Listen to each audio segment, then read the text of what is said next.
শ্রদ্ধা আর ভালোবাসায় বর্ণচিত্রশিল্পী মুস্তফা মনোয়ারকে শেষ বিদায় জানালো বাংলাদেশ টেলিভিশন। বিটিপি প্রাঙ্গণে সকালে তার নামাজে জানাজায় অংশ নেন তার সহকর্মী সহ বর্তমান কলাকুশলীরা। মুস্তফা মনোয়ারের সৃষ্টিকর্ম প্রচারের দায়িত্ব পালনের কথা জানান তথ্য ও সম্প্রচার মন্ত্রী জহিরুদ্দিন স্বপন। ইকবাল ফরহাদের রিপোর্ট।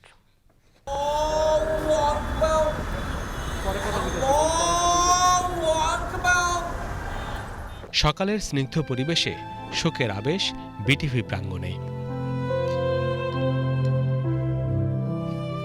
যাদের সৃষ্টিশীলতায় টেলিভিশনটি গণমানুষের হৃদয়ে জায়গা করে নিয়েছে, তেমন এক দিকপালের বিদায় আয়োজনে সামিল সবাই।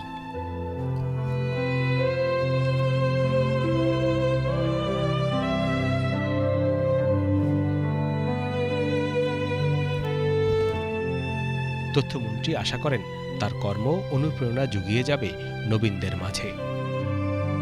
মুস্তফা মনোয়ার এমন একজন মানুষ এবং তিনি তার জীবনে এত মৌলিক কিছু কাজ করেছেন যা প্রজন্ম থেকে প্রজন্ম পৌঁছে দেওয়ার জন্য আমাদের মন্ত্রণালয়ের পক্ষ থেকে আমরা উদ্যোগ নেওয়ার চেষ্টা করব এবং সেটা যদি সঠিকভাবে করতে পারি সেটাই হবে তার মতো মানুষের প্রতি আমাদের সঠিক এবং গভীর শ্রদ্ধা ভালোবাসা। প্রিয় মানুষটির প্রস্থানে স্মৃতি কাতর হয়ে পড়েন সহকর্মীরা। আমাদের সংস্কৃতির যে বিকাশটা ঘটেছে সেটা নিঃসন্দেহে সেই জায়গায় মুস্তফা মনোয়ারের একটা বিশাল অবদান ছিল। আধুনিক টেলিভিশনের রূপকার এক কথায় ছিলেন মুস্তফা মনোয়ার। আমরা আমাদের এখন এতগুলো টেলিভিশন চলে, কিন্তু আতুর ঘর কিন্তু এটা, এখান থেকে বিকাশটা ঘটেছে এবং এখান থেকে আমরা এই শিল্পচর্চার যে শিক্ষাটা সেগুলো পেয়েছি। প্রখ্যাত কবি গোলাম মুস্তাফার সন্তান মুস্তফা মনোয়ার পরিবারেও ছিলেন শিশুসুলভ। জীবনে যে সমস্ত দায়িত্ব থাকে সেই দায়িত্বের মধ্যে ওনাকে জড়াতাম না, কাজে উনি মন দিয়ে ওনার কাজগুলো উনি করতে পারতেন। এই সহযোগিতাটুকু আমি ওনাকে সবসময় দিয়ে এসেছি। কিছু কিছু মানুষ বোধ থাকে ওইরকম, তারা বড় হয় না, তো উনিও ছিলেন ওই রকম। তার মনটা এবং যে কারণে উনি শিশুদের এত ভালোবাসতেন এবং তার ভালোবাসাটা শিশুরাও উপলব্ধি করতো, সেজন্যে শিশুদের কাছেও উনি খুব প্রিয় ছিলেন এবং সর্বশ্রেণীর শিশু কিন্তু যে না উচ্চবিত্ত, মধ্যবিত্ত, মুক্ত না, যে কোনো শিশু হলে তাকেই উনি আদর করতেন, ভালোবাসতেন। সৃষ্টিশীল এই মানুষটির আক্ষেপ ছিল জাতিকে আরও কিছু উপহার না দিতে পারার।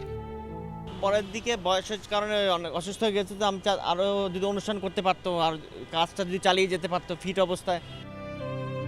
পুতুল নাচ বা পাপেট, চিত্রশিল্প, গান, নাটক সহ শিল্প জগতের নানা ক্ষেত্রে অনন্য অবদান রেখেছেন মুস্তফা মনোয়ার।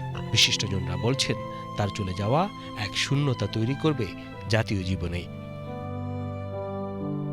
অভিভাবকের যদি তার প্রয়াণ ঘটে তাহলে একটা সম্পূর্ণ গ্রন্থ পুড়ে যায়, আর মুস্তফা মনোয়ারের মতো একজন অভিভাবক চলে গেলে একটা লাইব্রেরি পুড়ে যায়। তো আজকে আমাদের সেই অবস্থা, শিল্প সাহিত্য সংস্কৃতি ক্ষেত্রে সেই অবস্থা। যা দিয়েছেন অনেক দিয়েছেন, এর প্রতিদান আমরা দিতে পারবো না। স্যার, আপনি যেখানেই থাকেন ভালো থাকেন, আমরা দোয়া করি। এটা ঠাই নাই ঠাই নাই ছোট সে তরি, আমারই সোনার ধানে গিয়াছে ভরি।